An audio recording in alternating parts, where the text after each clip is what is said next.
Now broadcasting the Dr. Nilda Business Foresight Show, positioning your business with strategies for an extraordinary future.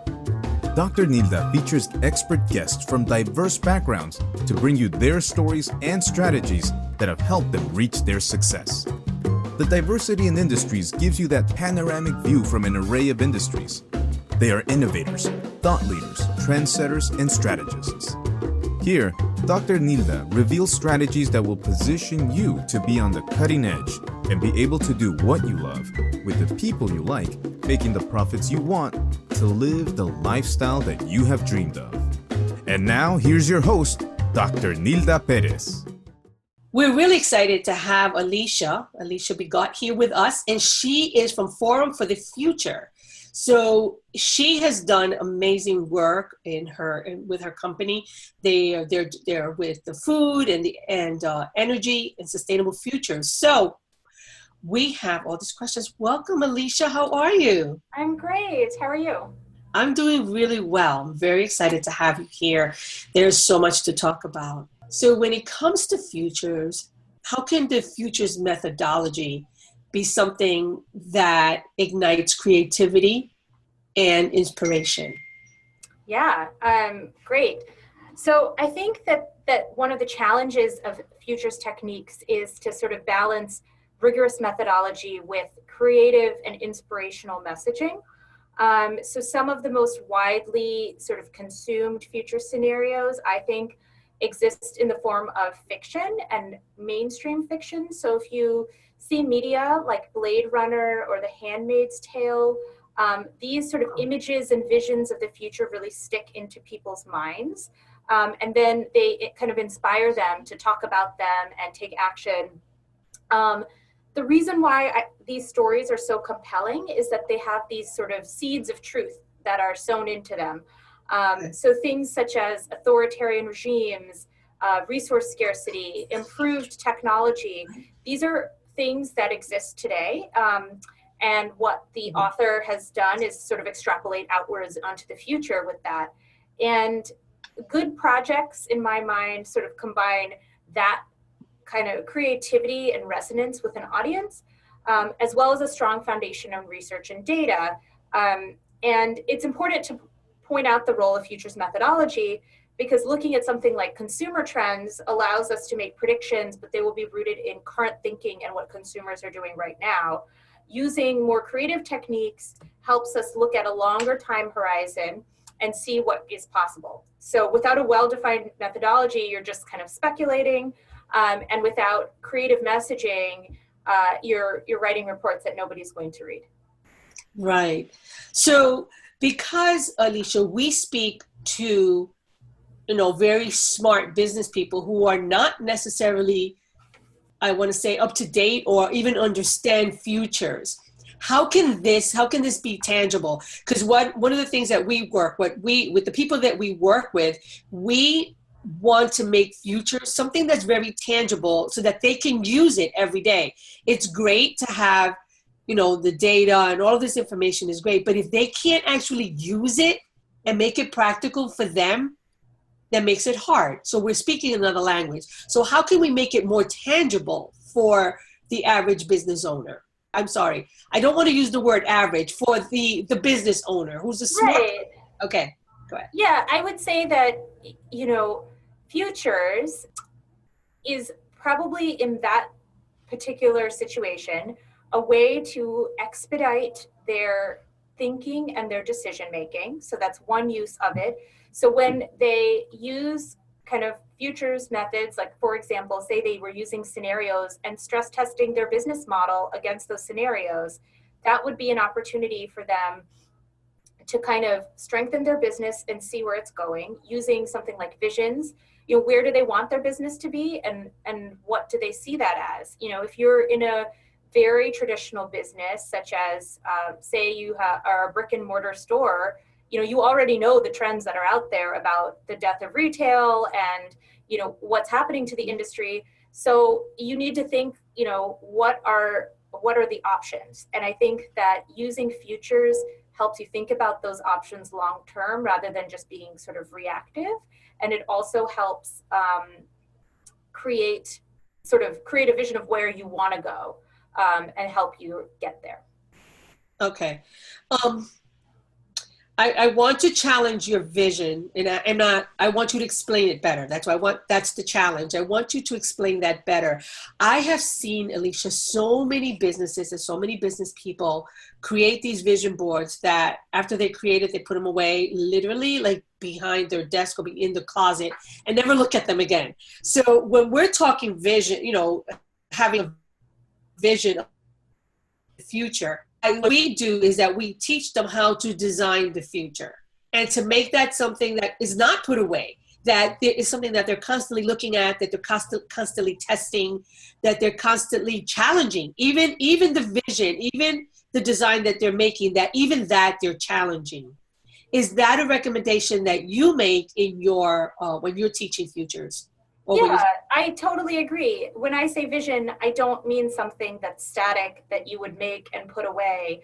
I mean a dynamic process in which you've created a vision, and then you as an individual or your team or a department of your business is constantly engaging with trends and new material to update that vision and work towards it. I mean, there's no, it's why would someone set a New Year's resolution and then at the end of the year think, why didn't I reach this resolution? You have to kind of take it out and make sure you're doing progress towards it, revisit it to make sure that it's still up to date, and kind of constantly be, one of the things that we try to teach and emphasize is to constantly be scanning the horizon for new developments and signals that the world around us is changing. And that may not be even the things specific to our business, I mean, just something like driverless cars, you may not be in the auto business, but that would definitely affect most businesses. So just things like that, I think are ways in which it can be used.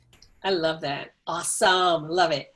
What is the role of sustainability in futures? Forum for the Future, we're all about using futures as a tool to kind of forward this sustainable development agenda.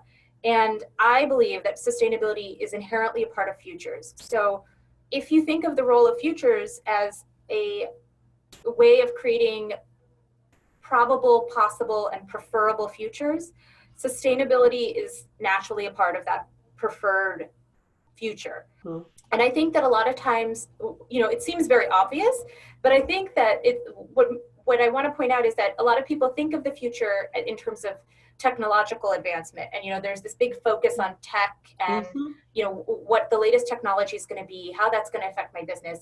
I think that unless we take care of our systems and ensure long-term sustainability of those systems, the tech advancements won't be evenly distributed. We can't just sort of kick the can down the road and say, oh, when we have better technology, we'll figure out this ocean plastics thing. Like when we have better technology, we'll figure out a food scarcity issue. I think that if we don't plan for it and we don't have the foresight to kind of plan for those eventualities, the better future will not happen. So we need to ensure that we have a sustainable environment, a sustainable food system, political system, that we take care of each other, and we have a good social system as well. And that, to me, is an integral part of futures thinking. Love it. So for the audience's sake, I would like you to explain sustainability. And I know most people, again, sustainable, we think we know what it means, but we want to kind of revisit, what is sustainability in a business? What is sustainability of the future? Sure. So I think in a traditional definition of sustainability for business, it would be kind of people, planet, profit. So is your business taking care of people and providing them with value? Is it, and that includes employees, is it looking at the planet and the impact you're having on the planet? Are you profitable? Are you able to stay in business and kind of thrive as well? So we don't think those are exclusive, that you can do all of those things together. And I think lately there's been sort of a push within the sustainable business community towards a net positive approach as well. So looking at not just, are we having a negative impact? How do we minimize that impact? But what positive impact could we have on the world around us? So what are positive things that businesses can kind of proactively do not just to minimize their impact, but to have a really positive impact on people's lives. Yes, that's great. So, so how do new tools such as, games and immersive theater, how can that be relatable? How is that something that is going to impact the future? Or even taking that to the next level, how can people actually use that in their businesses? Right, yeah. So I think this is a really interesting area of engagement on sort of futures and sustainability. And if you think about kind of difficult topics for people, such as climate change, for example, I think that it's really hard for people to wrap their heads around it.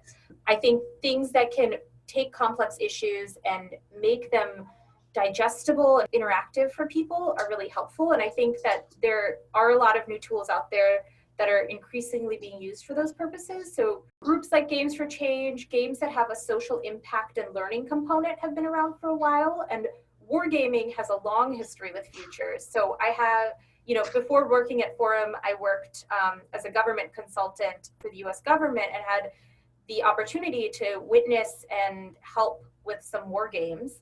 And that was just really fascinating to see how several scenarios would be tested by our intelligence agencies and military. I mean, it really is used by these high-level agencies to test their operations, see how they would make decisions under pressure and interact with one another.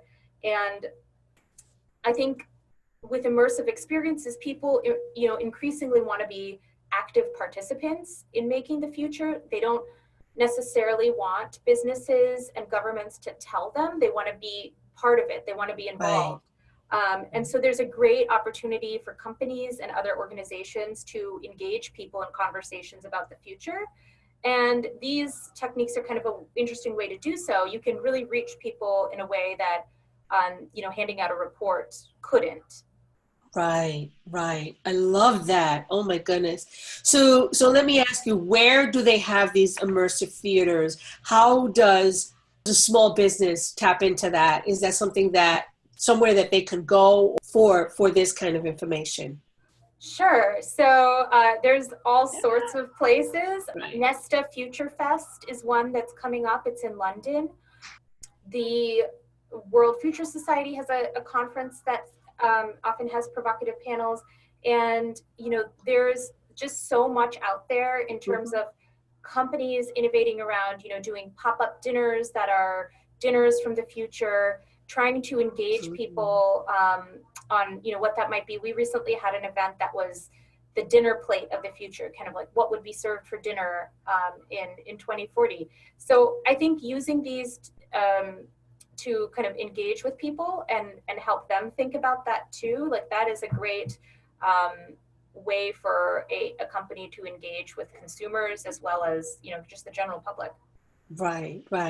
And I agree with that. This is one of the things that we talk about, not just on the show, but with our clients. And we have a magazine also, and we're constantly bringing up these new ideas and new ways for people to think of their future, even if they have a small business. I mean, even if they have a small business and they're not doing not everyone is Coca-Cola having this big, event for the public. But even if they're a small business, is there a way they could do that for their internal team or their own employees? To put them through those scenarios, to have them pretend to be personas within those scenarios, to have them do sort of a role-playing experience that might help them think about what the future consumer would want out of their business and how they might operate. I think those can all be really interesting techniques that help people, get into that mindset. And then Absolutely. When they go to that point where they're creating the vision board and trying to work towards it, they really have internalized and believe in that future and feel like they've helped to create it rather than just kind of receive it from management. Right. And that's typically what happens. And that's what's so frustrating, that people don't realize that they can actually design their future. So they're living their whole business life by default. So things are happening to them rather than them being a part of it and being a part of that design, being a part of that change. That's really tough when you believe that, because what happens is that if you don't understand that that it's beyond just creating that vision board, but that you can actually make your future and design your future. That makes a huge difference. Would you agree? I totally agree. I mean, it's about participatory development, and having people feel that they're engaged participants in the process. I don't think anyone is going to have buy-in if they're just sort of handed down a policy, or they're just feeling like they're reacting to what's happening each quarter or each year. You need to think about where you see yourself. And I'm sure every small business owner, they wouldn't have the business if they didn't have a vision of where they wanted that business to be. So I think Futures really just enhances that and helps sort of crystallize that vision and take a lot of data from what's happening in the world around us, and kind of pushes and tests that vision a bit. Right. And that's what I love. That's what I love about Futures, that there's so many businesses that are they're just operations, and they understand that process, but they're not looking at things that they can change, shifts that they can make, shifts that they can actually design so that they can have a sustainable future. So right. They're not looking at this. And I love your idea of the vision, going beyond just their vision board, because I have so many businesses and so many individuals create these vision boards that never actually come to fruition. Right. So, okay. So Alisha, I'm going to give you my list of takeaways. And if there's anything that you want to add to it, that would be great. But, or change if I didn't get something right. But the first thing that we talked about was strength testing your business with those visions and looking at the things that are actually going to make it sustainable. Right. We also spoke about the visions and engaging in that process, looking at trends, at new things, updates, scanning the horizon, constantly scanning for different things, and not just scanning our industry, but even across industries. Mm-hmm. Right? And then we also talked about sustainability and how that sustainability is very important for businesses. I like the way you put it. You said people, what is it? People, plant, and profit. Yes. Right? And looking at your whole business very holistically, looking at the entire business and how that's going to be sustainable. And then I loved immersive theater, because that really is the way of the future. This is probably way before your time, but I remember years ago, they used to have the World's Fair. And the World's Fair was immersive theater, where you actually got to test things for the future. And I wish they still had that, and they don't. But that's really amazing, because it gave you that foretaste of the things to come. Even better than that, it gave people the ability to make it even better. If they can do that, then how about if we added this? So it gave them that possibility of being able to create that possible or that sustainable future. That's so these are my takeaways, and I just think all of this information is great. So a business, it doesn't really matter the size of a business. If they can actually take this to the next level by implementing these very small things, but if they're consistent and continue to create on those visions, don't make a vision board that they're going to put away, but that they're going to actually implement, change, tweak as they go along. That's the best way to have that vision. Mm-hmm. Would you agree? Yeah, totally. Okay. And definitely, engage in activities that would enhance their thinking about the future. I mean, I think it's so easy. I mean, I find myself in this trap myself. We're so caught up in the day-to-day. All of us are. And yes. I mean, things that can really inspire us and take us out of that, I think are so valuable. And it's different, I mean, whether it's theater or art or, a totally different business model that you might encounter, or, cutting edge research, things that you can do outside of your narrow scope of work to inspire you to then, you can take those inspirations then back to your business with you, I think. And those are extremely valuable. That can inspire you to think long-term. Right. That's great. And right. That, it's hard, nobody sells that because it's not something that you can teach really, but it's sort of like being inspired by the world around you is extremely valuable. Right. And I agree with that. Now, and taking that to the next level, always looking across industries and looking at, hey, maybe that's something that can tweak into my industry. Yeah, exactly. Like that right there is futurist thinking. You know, looking across industry, what else is out there? What's bigger, better that I can actually apply to my business? That's right. You know? So I think that's excellent. I love it. I absolutely love this. So I look forward to having you back. I think this is great. Anything new that's coming up in the horizon that you can actually share with us real quick? Sure. Yeah, we're working on a report with the foundation. So we're going to be crafting some future scenarios around the future of nationalism. So kind of growing polarization and stuff in the US, India, and Brazil. And we're going to creating some fictional scenarios around that. And it's going to be publicly available. So we're really excited about that work coming up. Awesome. And where is that going to be? It will be online on our website publicly available. Okay. I love it. I love it. So I want to thank you, Alisha, for being with us and for sharing your insights and your expertise. I am so excited that you're here and that you were able to share with our audience, because these are things that we talk about all the time. These are things that we teach, but I love having different perspectives, different aspects of futures and how people can actually implement it into their everyday lives and their everyday business. And I love that. Thank you so much. Great. Thank you, Dr. Nilda. Okay. So to my audience, I'll say thank you so much for being here today. We look forward to next week, where we're going to bring another futurist, another innovator, another creative person to you to help you create and design your future. Until then, I'll see you guys next week. Bye.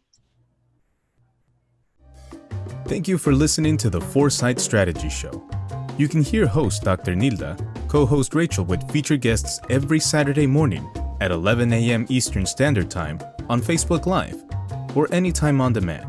Visit www.drnildaperez.com/show. For more information, sign up to our Foresight Strategies Insider newsletter, a $10 value for free at www.drnildaperez.com/newsletter.